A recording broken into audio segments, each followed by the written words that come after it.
అదేంటండి అలా అంటారు? మనం కుదుర్చుకోబోయే సంబంధం మంచి చెడ్డలు మనమేగా చూసుకోవాల్సింది. అందులో ఒకళ్ళు పారిపోయిన వాళ్ళు, లేచిపోయిన వాళ్ళు ఉంటే అలాంటి వాళ్లతో నా సంబంధం కుదుర్చుకున్నారు అని అందరూ మమ్మల్ని ఎగతాళి చేయరు. అయినా మీరు మాకే ఉచిత సలహాలు ఇవ్వక్కర్లేదు. నేను చెప్పినట్టు నాకొక మంచి పెళ్లి కొడుకు కావాలి నా కూతురికి, అంతే. నేనంటున్నానని తప్పుగా అనుకోవద్దమ్మా.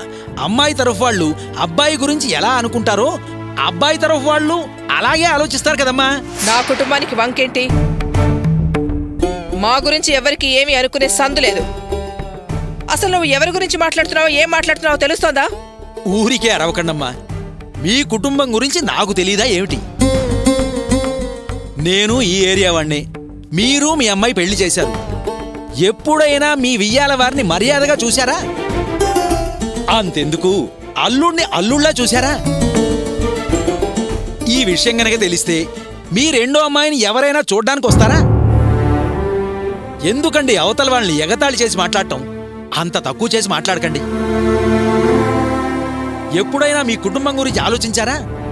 ఇప్పుడు సంబంధం చూడమన్నారే మీ రెండో అమ్మాయి కావ్య. ఆ అమ్మాయి మీతో పంచాయతీ పెట్టుకుని ఇల్లు వదిలి బయటికి పోయి సెపరేట్గా ఉన్నప్పుడు ఇరుగు పొరుగు వాళ్ళు ఎంత తప్పుగా అనుకున్నారో మీకు తెలుసా? ఈ విషయం పెళ్లివారికి తెలిసి మీలా వారు ప్రశ్నలు వేస్తే నేనేం సమాధానం చెప్పను? చెప్పండి. నా ఇంటికొచ్చి నా కూతురికే వంక పెట్టి మాట్లాడతావా? వెళ్ళవయ్యా, ముందు వెళ్ళు. ఏమండి, కాస్త మర్యాదగా మాట్లాడటం నేర్చుకోండి. ఏంటయ్యా మర్యాద? నీకు మర్యాద ఇచ్చి మాట్లాడేదేంటి? నా కూతురికి ఎలాంటి మొగుడిని చూసుకోవాలో నాకు తెలుసు గాని ముందు వెళ్ళు బయటికి. వరలక్ష్మి, నువ్వు కొంచెం మాట్లాడకుండా ఉంటావా? అయ్యా, దయచేసి మీరు వెళ్ళండి. నువ్వే ఇలా ఉన్నావంటే నీ కూతురు ఇంకెలా ఉంటుందో నాకు అర్థమైందిలే. నోరు మూసుకుని వెళ్ళరా. అనవసరంగా ఇంకో మాట మాట్లాడావంటే చంపి పారేస్తాను. చాలా చంపేవలేవమ్మా. ఏదోలే పాపం అని సంబంధం తీసుకొస్తే చాలా ఓవర్గా మాట్లాడుతున్నావే. ఏయ్, నోరు మూసుకుని వెళ్ళరా. వెళ్తానులే. చూసారా చూసారా, వాడు ఎంత పొగరుగా మాట్లాడుతున్నాడో చూసారా? వాడు అన్న దాంట్లో తప్పే ఉందే. ఏంటి తప్పే ఉందా? అవును, తప్పే ఉంది. మనం మన వియ్యాల వారిని సక్రమంగా చూసుకున్నావా? ఎప్పుడు తక్కువ చేసే కదా చూసాం. గుమ్మ ముందుకొచ్చిన అల్లుడిని కనీసం రండి అని మర్యాదపూర్వకంగానే పిలిచావా? వియ్యాల వారిని అల్లుడిని చూసిన విధానాన్ని గురించి లోకమంతా ఇలా మాట్లాడుకుంటుంటే ఇక మన కావ్యం చేసుకోవడానికి ఎవరు ముందుకొస్తారే? వీడు తీసుకురాకపోతే నా కూతురికి మంచి సంబంధమే రాదా? నేను చూసుకోలేనా? వాడికన్నా మంచి సంబంధం చూస్తాను, నా కూతురికి ఇచ్చి పెళ్లి చేస్తాను. వాడెవడండి నా ముందరే నన్ను నా కూతుర్ని తప్పుగా మాట్లాడుతున్నాడు? సరే, నీ మనసుకు నచ్చింది చెయ్యి. అయినా ఏ రోజు నా మాట విన్నావు గనక ఈ రోజు వినటానికి. కానీ ఒక్క విషయం మాత్రం మర్చిపోవద్దు. నువ్వేం చేసినా సరే ముందు కావ్యకి చెప్పి చెయ్యి. ఎందుకంటే అది అర్చనలా కాదు. ఆ విషయం గుర్తుపెట్టుకో. అలాగే. అలాంటి సందేహాలు తమరేం పెట్టుకోకండి. ఆ విషయం నేను దాన్ని అడగడం, దాని నుంచి సమాధానం తీసుకోవడం అన్నీ జరిగిపోయాయి. బయలుదేరండి. సరే, నేను వస్తాను.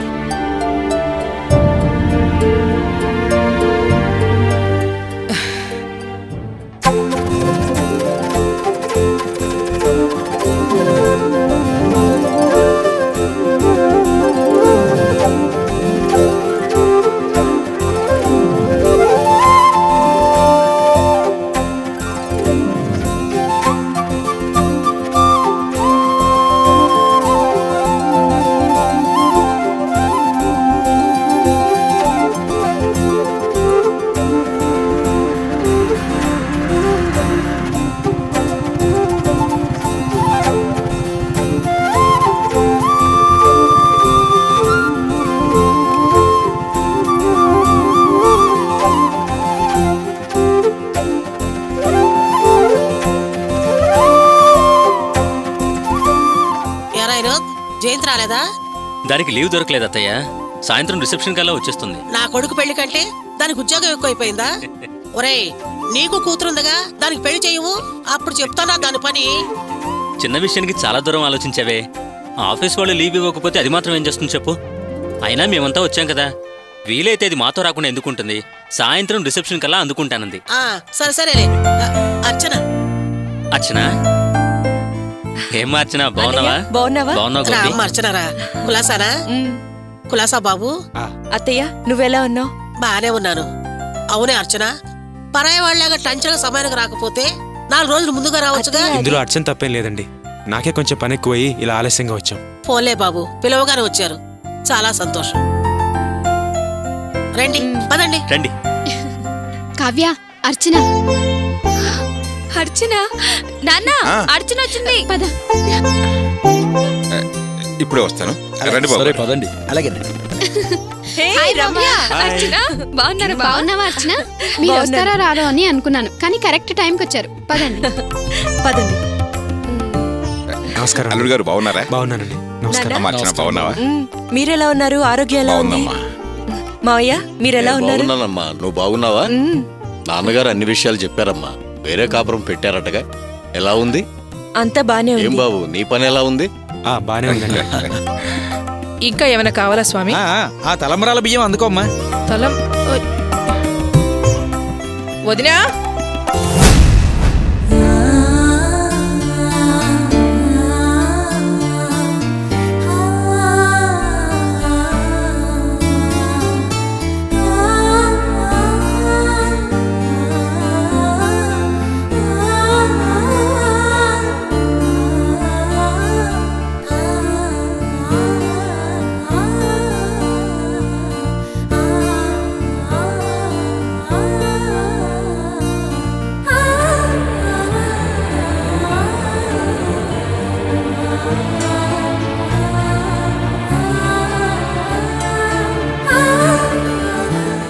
వదినా,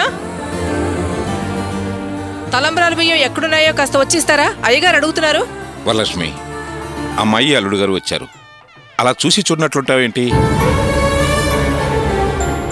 వదినా, కాస్త ఆ బియ్యం ఇచ్చి వెళ్ళండి, వేరే పనులు చాలా ఉన్నాయి. రండి వదినా, ఒక్క పని కోసం ఇలా నిలబడిపోతే మిగతా పనులు ఎవరు చూస్తారు?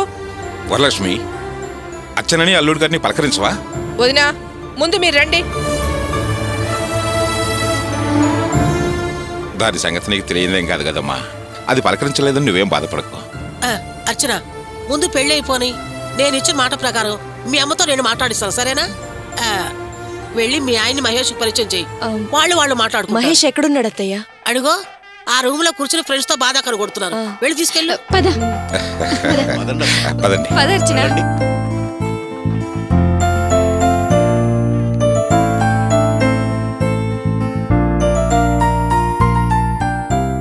మహేష్, హాయ్.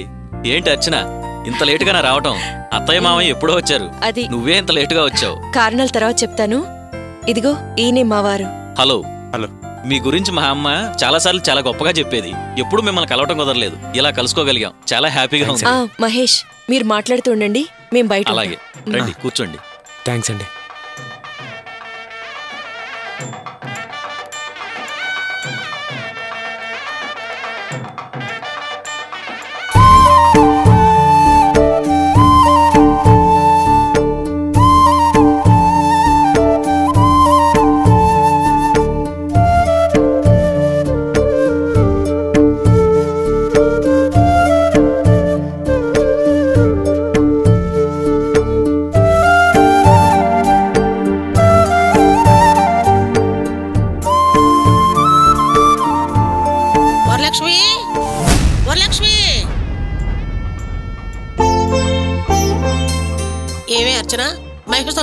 మాట్లాడొచ్చాను అత్తయ్య.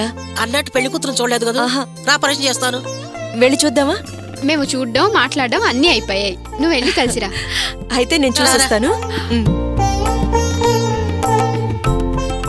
పెళ్లి కూతుర్ని తొందరగా రెడీ చేయండి. వదిన గారు.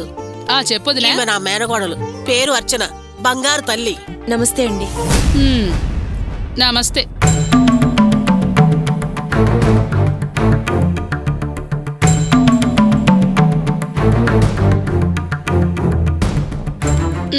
పదమ్మా, పెళ్లి కూతురు పరిచయం చేస్తాను.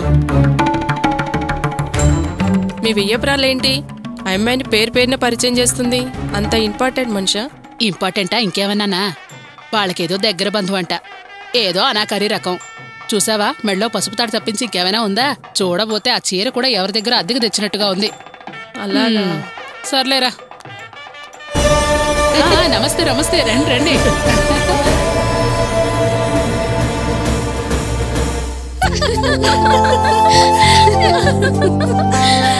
అమ్మా కీర్తన, కీర్తన. అత్తయ్య, ఈమె నా తమ్ముడు కూతురు అర్చన. మీ గురించి అత్తయ్య చాలా విషయాలు చెప్పారు. మీ మంచితనం, పలకరించే విధానం, అన్ని విషయాలు చెప్పారు. అన్నీ విన్న తర్వాత ఇప్పుడు మిమ్మల్ని ఇలా చూడడం చాలా సంతోషంగా ఉంది. సరేనమ్మా, తొందరగా రెడీ చేయండి. బయట చాలా పనులున్నాయి. పదమ్మా. వస్తాను. సరే.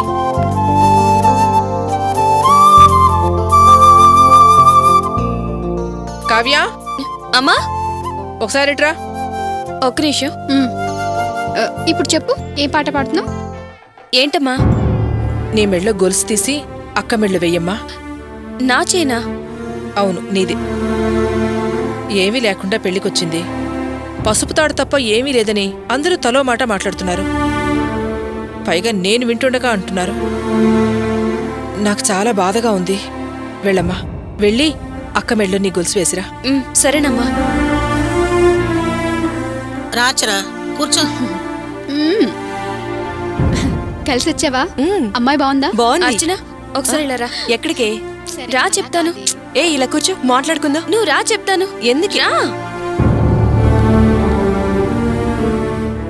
ఏ కావ్య, నన్నెందుకు ఇక్కడికి తీసుకొచ్చావు? నువ్వు ఉండి చెప్తాను. ఎందుకే? ఇది వేసుకో.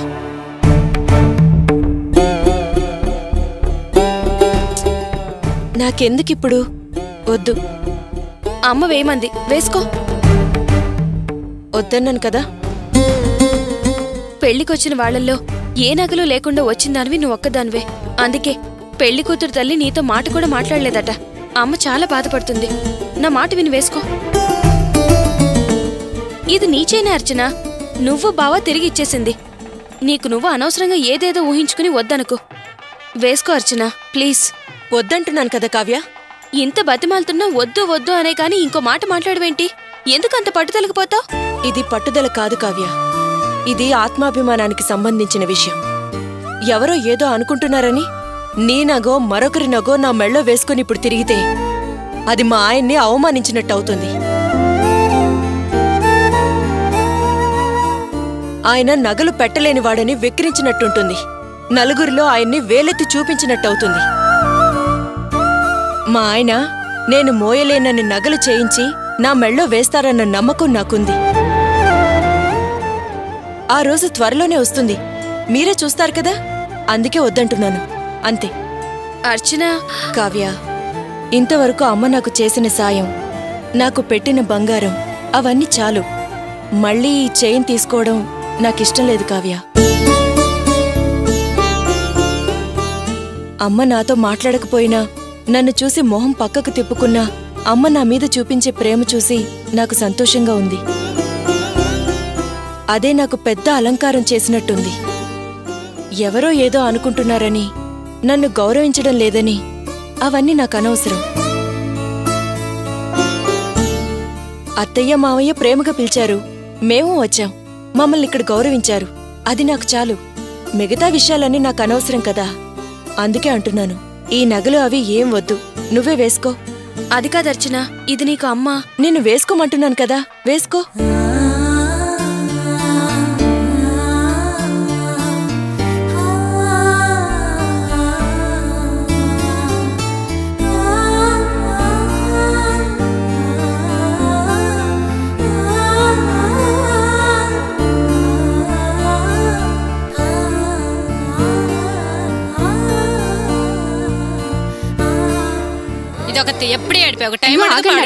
ఎందుకు ఆ చిన్న పిల్లని కొడుతున్నారు? పాపం ఆకలేసిందో ఏమో, ఏమన్నా తినడానికి దీనికి ఇదొక అలవాటు. ఎప్పుడు చూసినా అయిందానికి కాందానికి ఏడవడే దీని పని. అన్నిటికీ ఏడుస్తూనే ఉంటాయి. అయ్యో ఆగండి, ఎందుకు కొడుతున్నారు? నాలుగు తగిలించకపోతే మాట విందండి. అస్సలు భయం లేదు. మళ్ళీ చూడాలి ఏడుస్తుంది. అయ్యో కొట్టకండి, పాపం చిన్నపిల్ల. లేదు లేదు లేదు, ఏడవద్దు నాన్న. ఏడవకు నాన్న. చాక్లెట్ తింటావా? చాక్లెట్ కావాలా? కావాలా? రా వెళ్ళు, ఊరుకో.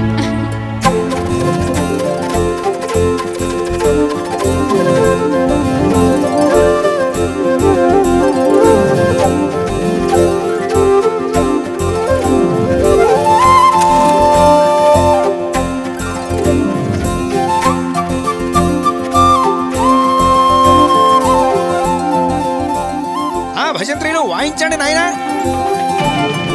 మాంగళ్యం తంతునానేన మమ జీవన హేతునా కంటే భద్రామి శుభగే త్వం జీవ శరదాం శతం మాంగళ్య ధారణ ముహూర్త సుముహూర్తోస్తు.